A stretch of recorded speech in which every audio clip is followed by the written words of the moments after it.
Individual differences, ability, personality. We know it when we see it, but could you easily define it? Can we measure it? What role does it play in managing organizational behavior? These are the issues that we're going to be looking at this time in organizational behavior. If we look at performance, individual performance, can we go to the first PowerPoint? Yes. There are three factors we need to consider. One is individual abilities, and that really consists of two types of abilities that we're going to look at for the most part. There are other very specific ones that we'll put aside, but the two that we're going to consider are cognitive abilities, intelligence, and physical abilities. Where do these abilities come from? We hear people talk about somebody has a lot of natural ability. Does it mean that we're born with the abilities? So somebody's really capable, but they work so hard at it. Does that mean we develop them with practice? Or is it some combination of the two? And personality, another aspect in terms of differences. How does this play a role? And how does it link to how much we show of our ability? So that's one aspect. Clearly, when we're looking at somebody's performance, ability counts for something. You can't do it unless you have the ability. But the other part of the equation is effort. You can have a lot of ability, and if you never get out of bed, who's going to know it? So effort is another aspect of it. And we'll consider that when we consider motivation. And yet there's one other side of it, organizational support. The tools, the techniques, the mechanisms, the training, the opportunities that an organization gives us. You might be really good at something, but nobody's going to know it if all you ever do is sit on the bench and nobody ever calls you onto the court. So you can demonstrate all the hard work you've put into something, and you can demonstrate all of the abilities that you believe you have. And so these three factors, and we'll talk about organizational support later in the semester too. But as we talk about performance, and we're always considering performance because that's one of the things that management cares about the most, and in fact, without performance, nothing happens, is not simply due to somebody's personality or somebody's ability. So keep in mind, as we spend a lot of time talking about this today, that there are other factors that contribute to it as well. But having said that, let's start with this elusive thing that we call personality.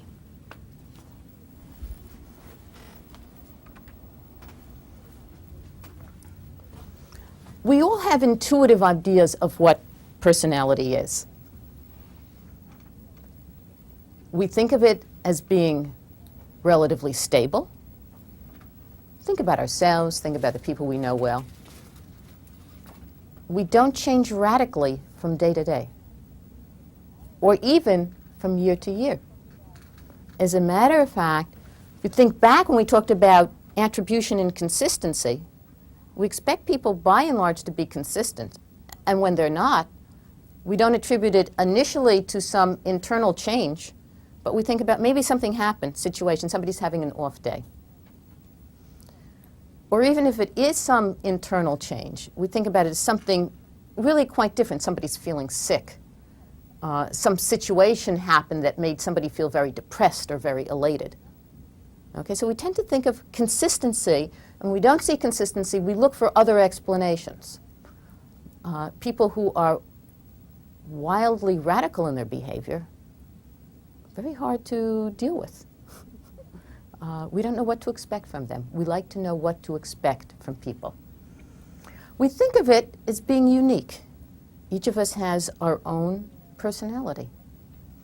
The only situation where it's less unique is in the case of identical twins.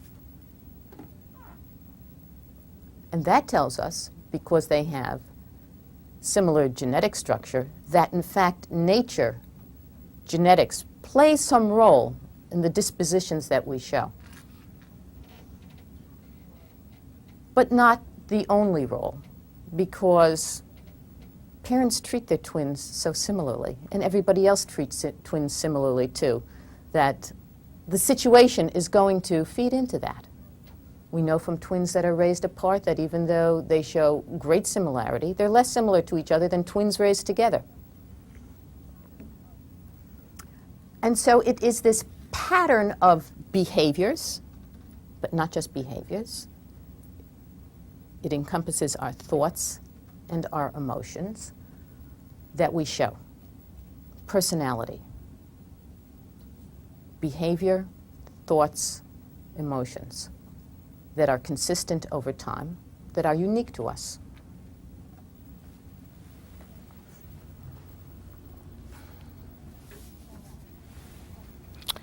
I'd like to start out by considering, as we talk about personality,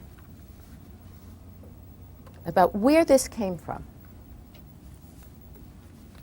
If we go to the overhead, on the overhead,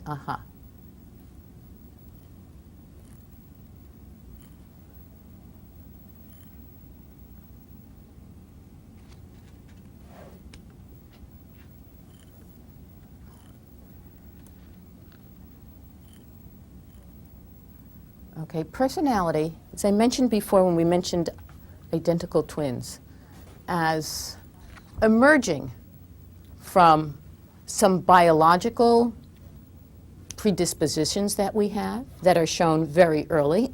We see consistency in infants. Some are placid and some are very active, and those continue. See if we can focus a little bit better on that. I'm getting body language that says focus.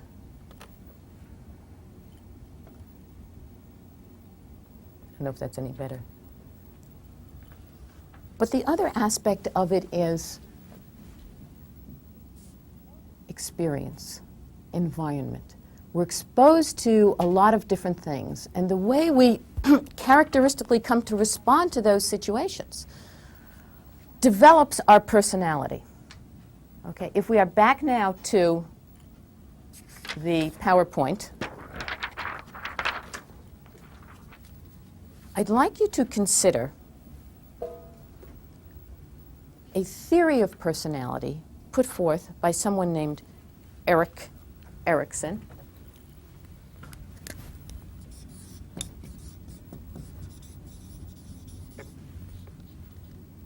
Known as the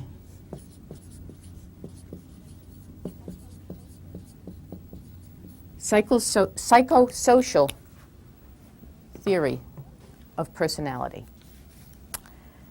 Erikson says that we go through various stages of development over a lifetime, and that at each of these stages we all face similar critical situations or tasks that we need to master, and we usually all do, but the habits and the attitudes that we develop in mastering these tasks sum up over a lifetime to help form our personality.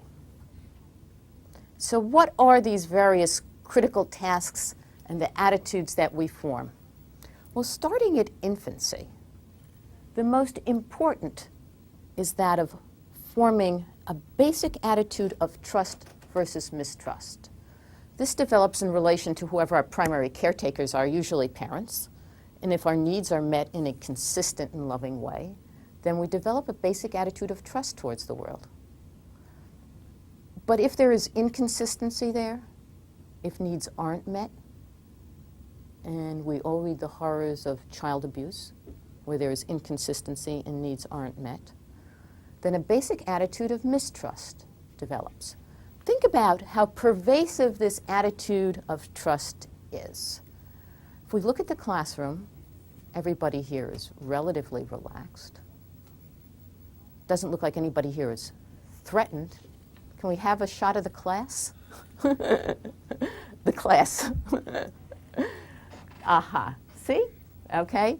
Nobody looking particularly tense. And nobody fearing for life. We're not acting as if any minute somebody might barge in the door with an AK-47 and wipe out a classroom. We trust. We trust throughout the day in our interactions with people. We trust at the checkout counter, for the most part, okay, that somebody isn't robbing us blind. Now, some of us look at the change and make sure we got the correct change, but we basically attribute it to error. Somebody not paying attention and not somebody trying to take advantage of us. So and imagine what life would be like if we didn't have this basic attitude of trust. We'd chew up all our time checking on things. As a matter of fact, people who don't trust, who have a pathology of mistrust, we have a name for. We call them paranoid. And then you build up a whole web of defenses to protect yourself against all of those evil forces that are going to be out there to get you. It would consume our day. So we need this attitude of trust. And having developed that, the next stage, if we go back to the PowerPoint, okay, occurs during toddlerhood. The development of a sense of autonomy, if things go properly. Now, what is everybody exposed to in toddlerhood? One critical task that we all accomplish. It's called toilet training. Okay, everybody gets there. I mean, for the period of time, for parents, it may be the cause célèbre and everybody thinks about it. But it becomes so insignificant later on that nobody asks for it on your job applications or college applications. It just doesn't matter later on. Everybody gets there. But for that period, there's a focus on that. And in the process of achieving control over bodily functions, the child develops a sense of autonomy, assuming that it goes without too much trauma. Most people get through. It is possible to be traumatized during this period, depending on how it's handled. And the flip side of it would be then establishing an attitude of shame and doubt. Not being able to control oneself, being ashamed about it, being doubtful about capabilities.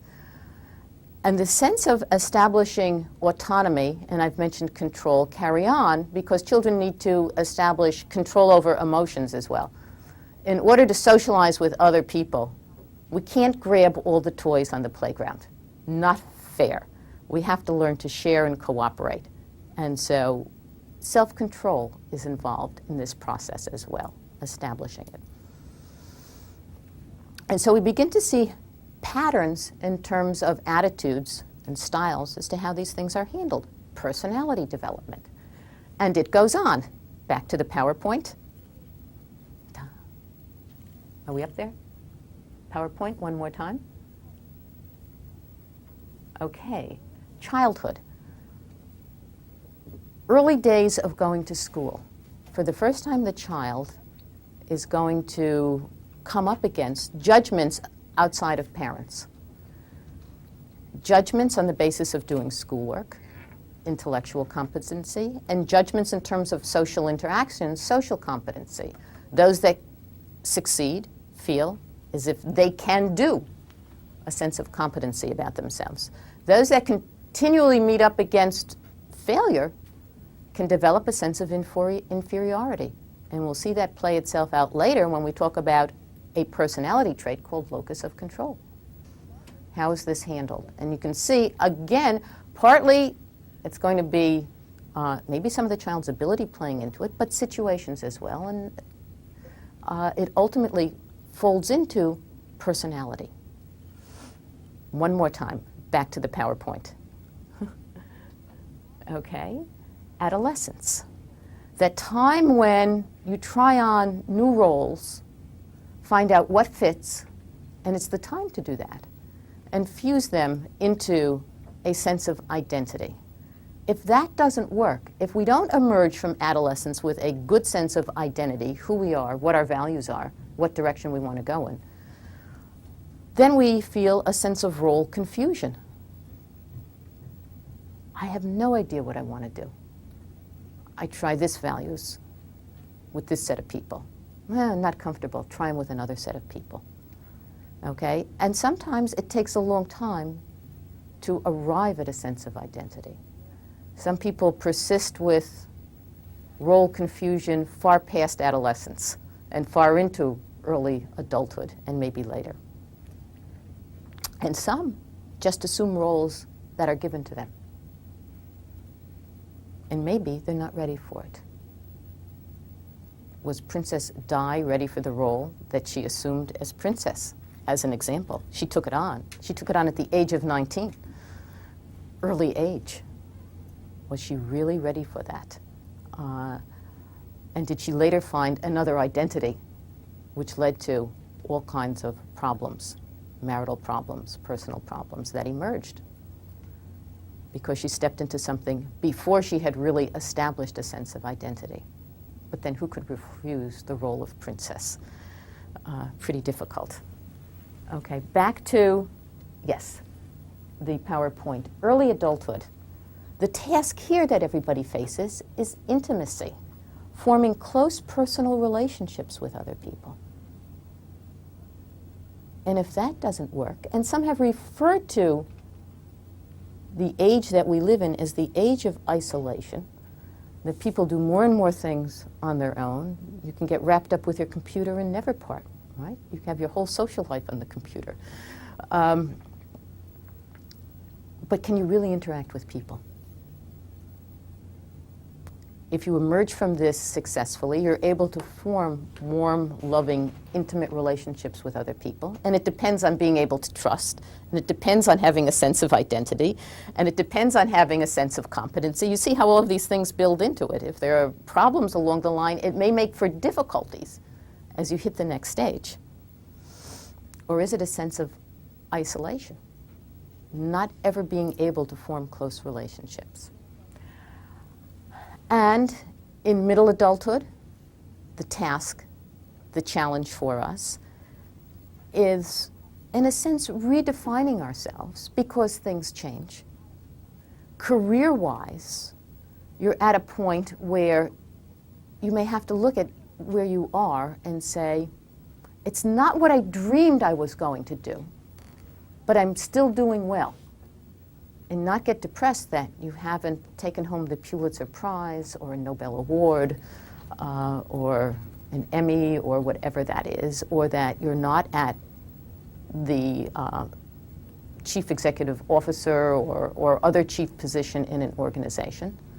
But what you've accomplished is good, and you can then continue on generativity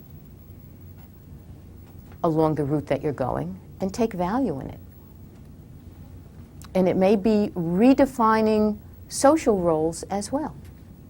If you spent a lot of years playing the role of parent and kids are out of the house, a need to redefine that because you don't need to spend all that time carpooling and spending time on the soccer field and doing extra loads of laundry, etc. More time to do other things. And you need to generate, then, new roles and relationships. If this doesn't happen, the other side is stagnation. You're stuck. You're in a rut. You had your ideals and you can't redefine them. You get depressed. You've heard of the term midlife crisis? Okay, now you have some idea of the roots of midlife crisis. For people who are having trouble at this stage, coming to terms with where they are and redefining roles for themselves. And finally, late adulthood, old age. The problem is that of ego integrity, summing up through life and seeing what you've done entirely as being worthwhile and taking pride in it. If that doesn't happen, if you can't feel pride in what you've done over the course of a lifetime, and see reason for continuing, then there may be feelings of despair. For people who retire, we really begin to look at this.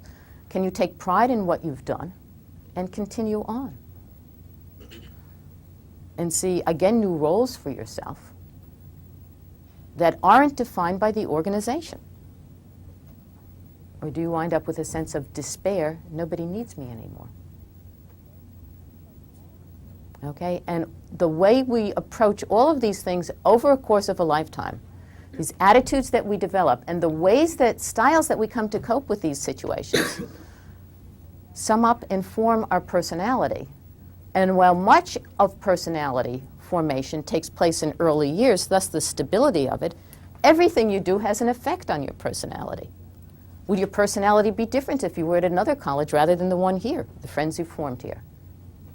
Just an example. We never know. We think, well, maybe we'd be the same person in every situation, but we continue to be sensitive to those events and those experiences that we have over a lifetime.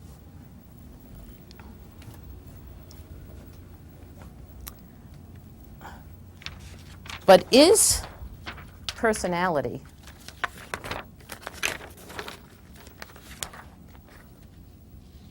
go to the overhead? Let's try this.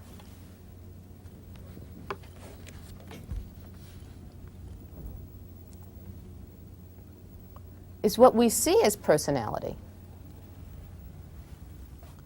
really something internal? Or are we behaving the way we do because of the situation that we're in? Well, if we look at the transparency and we take the point of view that the authors of the text take, George and Jones, and many others as well, we come to understand personality as being, and the behavior that we exhibit, as being a combination of forces from the situation. We show certain feelings, behaviors, attitudes, because the situation is so strong. Okay? But sometimes what we're reflecting are very internal feelings, and our behavior is driven very internally because we feel so strongly about a situation that what's going on around us might not matter. And again, in a little bit, we'll see some personalities that are more sensitive to the situation. It's a style that somebody develops. And we'll see some personalities that are more internally driven. And then those a balance between the two. So both the situation and personality play a role in helping determine our behavior at any one moment. But for some of us, the situation may play more of a role, and for others, we may be more internally driven, and it may vary by situation as well.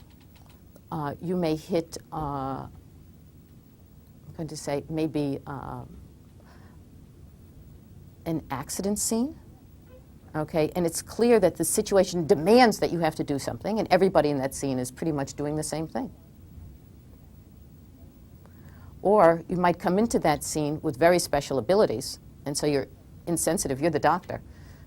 You do something very different in that scene. It's internally driven. So a combination of both occur.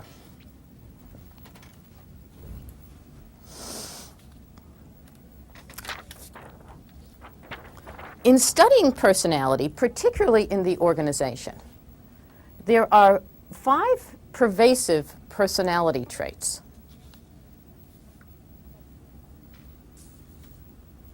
Called the Big 5, that show up constantly when tests of personality are done, that we easily seem to distinguish in people as well. The first of the 5 is conscientiousness. The person who is conscientious is organized, is self-disciplined, is responsible. Good traits. We'd want that from anybody working in an organization. The person who lacks conscientiousness or has little of it is disorganized, is irresponsible, is undisciplined. Things that you typically would not want to have in most jobs. Maybe you could think of a job where that would work. But you'd want at least some of those characteristics. So here we have one dimension of the Big Five. I'm going to see clearly seems to have intuitively some bearing on work. A second dimension is that of extroversion and introversion. The extroverted personality, we know almost intuitively, the gregarious, outgoing, sociable, affable, talkative, active person, the extrovert. And at the other extreme, the introvert, shy, retiring, quiet, reserved, sober, the introvert. Well, we could think of some jobs where maybe extroversion would pay off and would be a benefit, and we'll come back to those in a bit. And maybe some other jobs introverts would do very well in. Well, if you're going to sit alone at your computer in a little cubbyhole. Might be problems hanging on to that job if you had real social needs, if you need to chat a lot with people. May not be a good fit with the demands of that job. A third of the Big Five is agreeableness. The person who is agreeable is good-natured, gentle, cooperative, forgiving. Not at all like the cartoon we have up there of the demanding, hostile, cantankerous, irritable, uncooperative person. The disagreeable person. Person, whenever you chat with them, challenges you on everything you say. Can never agree with you on anything. Very contrary.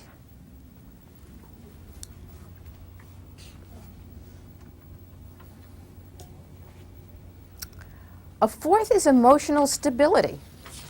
The person who shows emotional stability is calm, secure, enthusiastic.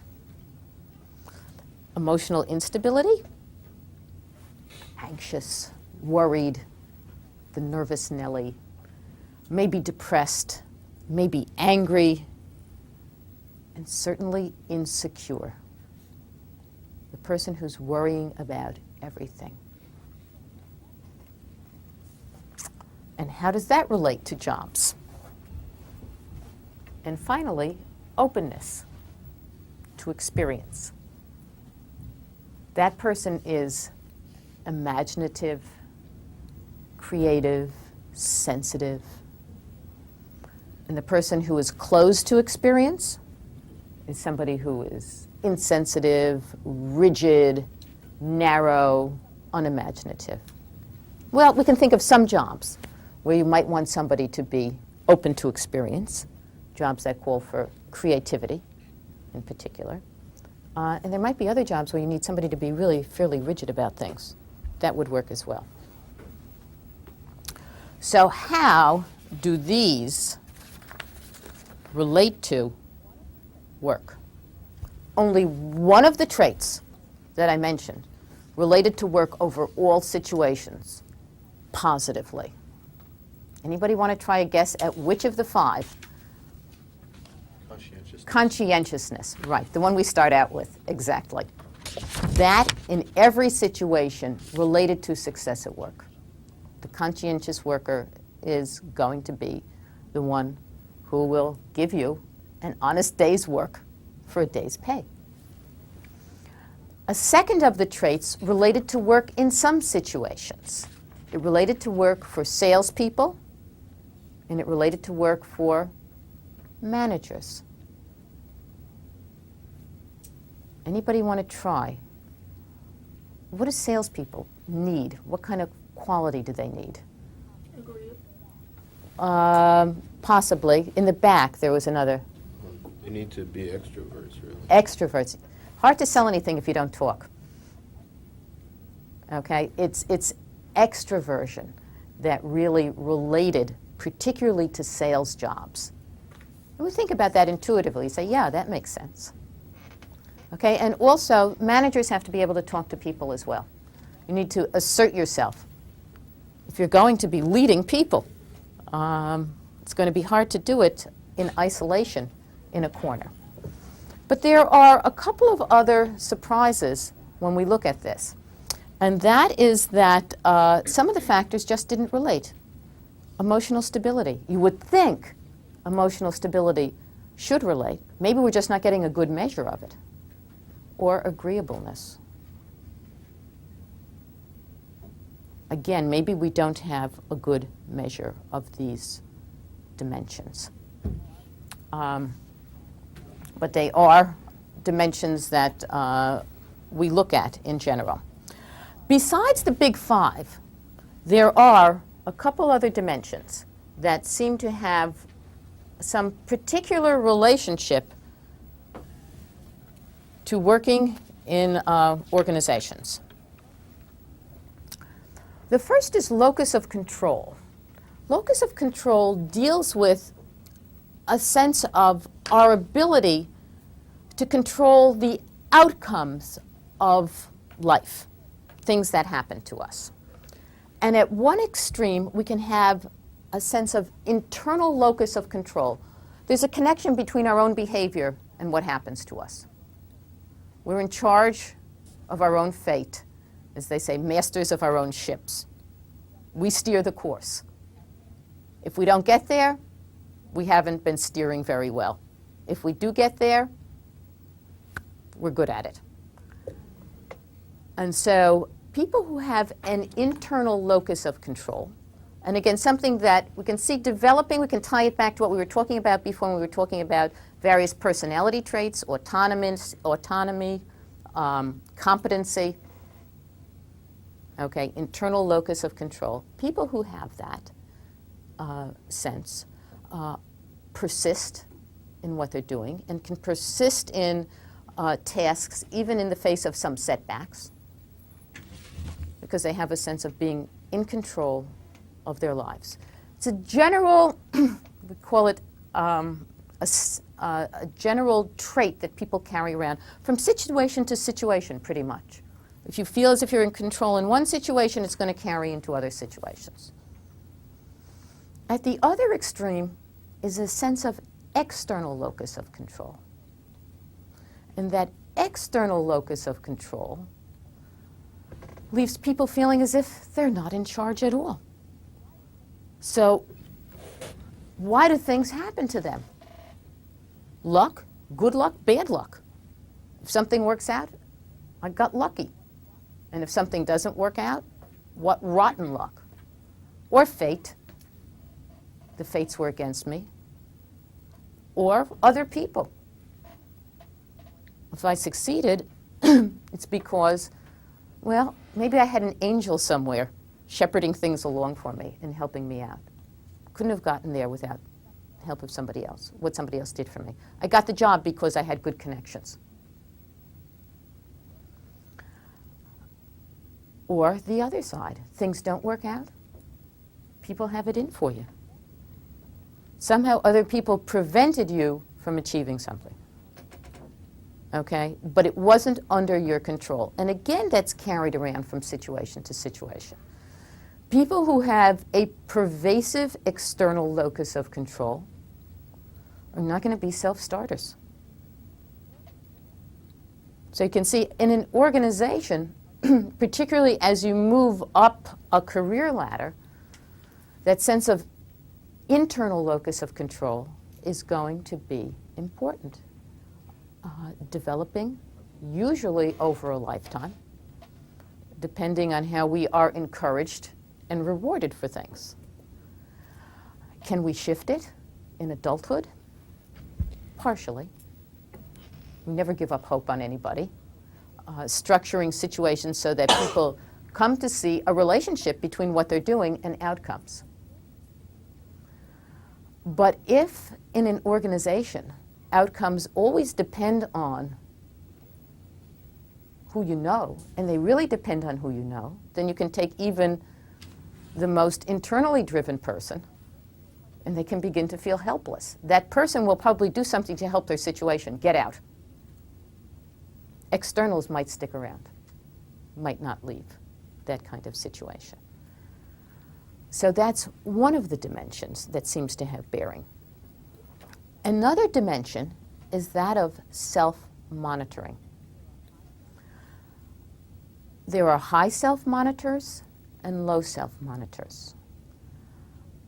Self-monitoring is our sensitivity to the situation and how other people react to us and how we're doing. People who are high self-monitors are extremely sensitive to the situation and would be able to adapt. If we look at some questions on a self-monitoring scale, again in your text, you'll see things like, I can behave differently in different situations. A high self-monitor. They're adapting to what the situation demands. The other side of that is a low self-monitor. People who are internally driven and are insensitive to feedback from the situation. They may get the feedback from the situation, they may be aware of it, but they might not care. Because their own beliefs and values, internal compass is so important, they do whatever they want. The person who comes dressed in casual clothes to a business meeting, internally driven, that person knows what dress wear is like, but doesn't care. Their internal values are more important. And so some situations and some jobs and some organizations would want people who are high self-monitors. You need to adapt to what's going on. I'm off the top of my head, sales again, you need to adapt to different people. Management, you need to adapt to different people, okay? But you don't want to, and politicians, you need to adapt to different groups. But you don't want to become such a high self-monitor that you have no internal compass anymore. You have no values or beliefs except for what other people define for you. So some balance between the two. There are other situations where low self-monitors will be fine. A research and development branch of an organization. You want those people to work on what they do well. And it doesn't much matter how sensitive they are to the situation. Okay, so again, personality fitting into certain types of jobs. Before we leave personality, I want to talk about the concept of what is called person-job fit. Something that is getting a fair amount of attention these days and emerges even more important as organizations might have difficulty once they hire people of firing people. To the extent that there is constraint on that, you want to get the person who's best for the job and the person who fits best with the organization. And so in terms of person-job fit, you need to think a lot at the point of selection. What kind of competencies, what kind of abilities, what kind of personality is going to work well in this job, and maybe along the career path as well, because we want people to develop. We're going to invest in this person, and we want them to stay with the organization. And where mistakes are made, it's bad for both the person and the organization. The person doesn't have the abilities to do the job and ultimately will be out of a job. But in the meantime, the organization has invested in that person and made a wrong choice. Cost them a lot of money. So organizations need to think carefully, and individuals going into a job need to think carefully as well. Am I really going to fit with this organization for the long haul, even though the long haul has gotten much shorter these days? But you're going to want to stay there more than a year probably.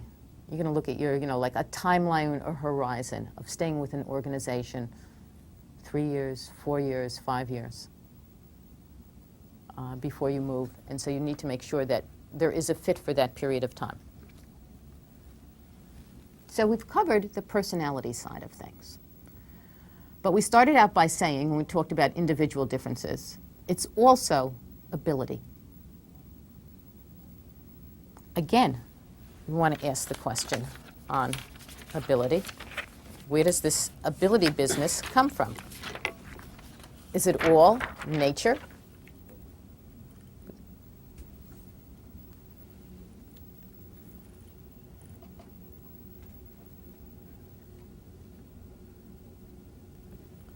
Or is some of it education, practice, exercise?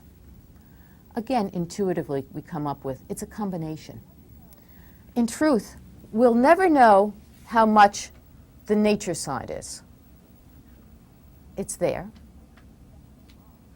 But from the point of conception on, everything else is nurture. And so when we talk about abilities of people, is there good prenatal care? That's important. Nutrition, lack of stress, good medical care makes a difference. Children that are born that are low birth weights have a big catch-up period to go. So that's one aspect. They are going to be developmentally behind. We're talking about physical and intellectual abilities. It's going to take them a little longer to catch up. There is catch-up. There is a lot of plasticity and elasticity in the early years. So you can make up for some traumatic experiences that infants and young children go through. Okay. But if it persists, then there is long-term difficulty. And what is this thing that we're talking about in terms of intellectual ability? Well, usually we sum it up in the word intelligence. Sometimes people use the word now cognitive ability. We're really talking same kinds of things. Is it general? Is there just one kind of basic ability that runs through, and if you're good in one area, you're good in all areas? There are a lot of specific abilities, combinations of both. Well, we can think of people who have athletic ability and musical ability and artistic ability and dramatic ability, and we can go on with all of the abilities. And then intellectual ability. Are people just smart in one area? Are they smart over an array of areas? There does seem to be evidence of this notion of general intelligence. Okay, but that itself has some different components to it. What are the components of general intelligence? Well, quickly. Verbal abilities, numerical abilities, general knowledge, reasoning, spatial ability. If you take a look at a test that I distributed to you, we'll take a quick look at how we measure these abilities. Verbal ability has two components to it. One is comprehension. Do we understand what people are saying to us? And the other is fluency. Can we speak intelligently? Can we communicate our brilliant thoughts to somebody? What good are brilliant thoughts if they stay inside our heads? No one will ever know. And so we need to have verbal fluency in order to express ourselves and get the ideas out there. How do we typically measure this? Well, if we look at this test, okay, overhead, and a little zooming. Vocabulary, okay? It's what you typically will see when this gets measured. Why vocabulary? Well, to have knowledge of vocabulary, you need to be able to understand. And the more words you understand, presumably the more you have at your disposal to express yourself. So doesn't get exactly at verbal ability because we're not asking people to talk, but we use this as a surrogate measure. It's a good enough measure to assess people's verbal abilities. Numerical ability. Well, that's easy enough. Well, let's get to do a few arithmetic problems.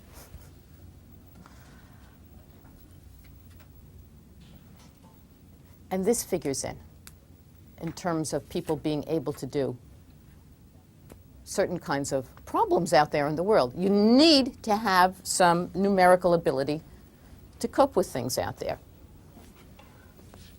It adds into the sense that we have of that we call intelligence. General knowledge, general information.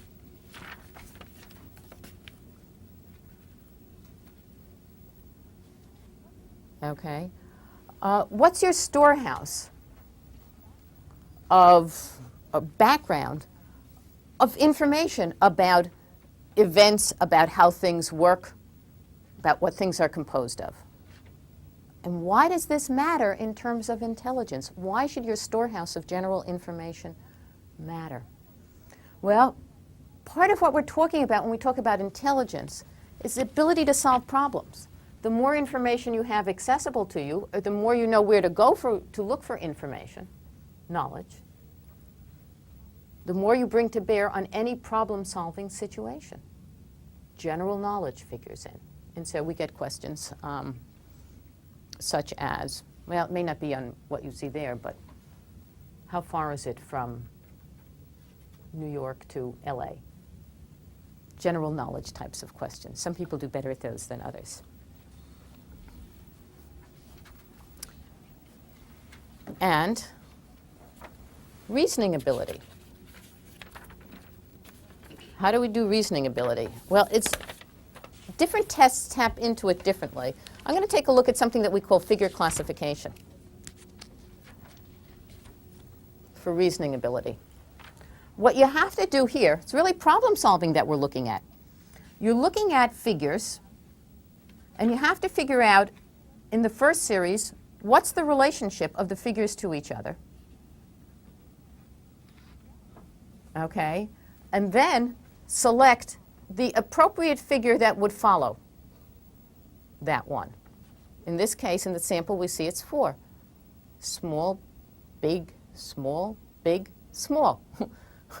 We've looked at it and we've reasoned something there, a reasoning ability. Okay, in the second one, okay, we look at the various relationships and we come out with what do these lines all have in common? Again, problem solving. You have to abstract some concept from it. The only one here from the group that would fit, as it shows, is 3, because they're all straight lines. Okay, reasoning ability. And finally, spatial ability. And spatial ability, if you flip to the very back, can be handled in 2 different ways. One way of handling spatial ability is mentally looking at arrangements of pieces and seeing how they fit together. Okay? And so here we have an attempt using paper and pencil measures and doing mental judgments. How can we fit these 2 pieces together so they look like either A, B, C, or D? Okay, the only way they would fit together so that they would look like one of these would be C. And I leave you to juggle those around. You slide them around in your head as an example. And for 2, the only way they would fit together would be A. And again, you get to juggle those around and try them. But I want to try looking at spatial ability using something in 3 dimensions. Okay, can we have a volunteer from the audience, from the class, to try spatial ability in 3 dimensions? And what we've got here is something called the wiggly blocks. Okay, Diane up. Okay, I'm going to take these apart. Okay, and as we saw, they're not as easy to put back together as the 9 pieces look. I know it looks like a simple jigsaw puzzle. Typically what we do here is time. Are you ready to start? Okay, I'm going to ask somebody in the front row to be the timer. Okay, just hit that button. Okay, and that times it. Ready? Let's see how long it takes. Diane.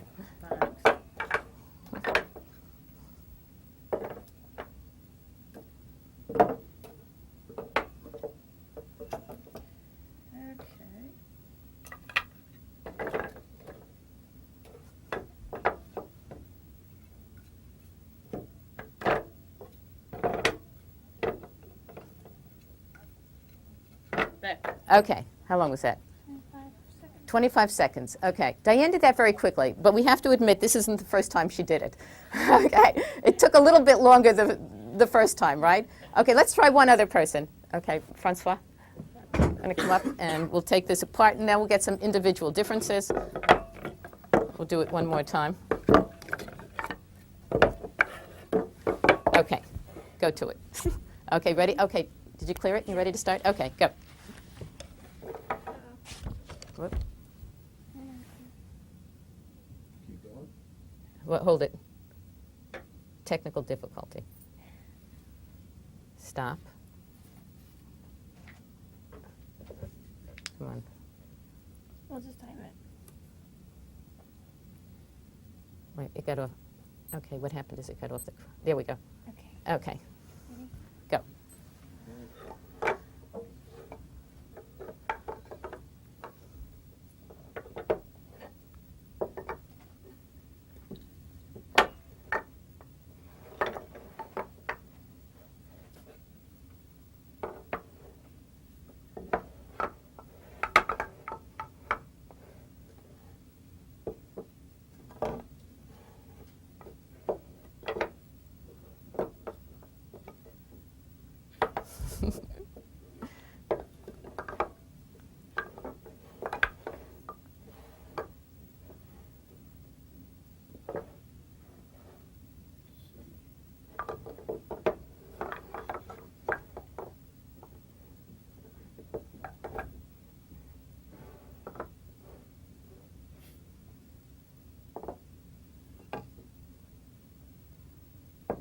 Okay, we've got.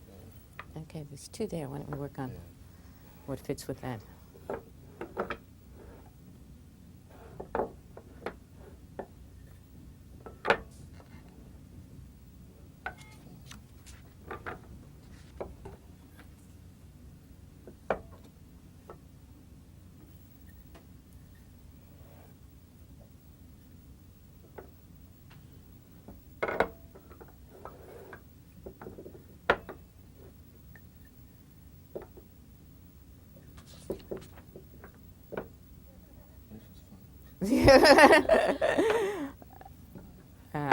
Okay.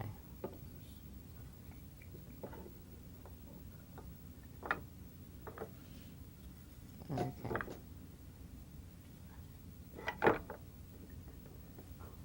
Well.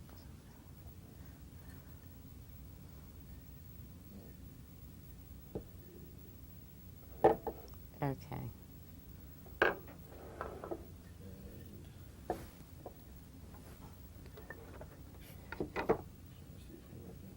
Okay, I think we're going to have to move on soon.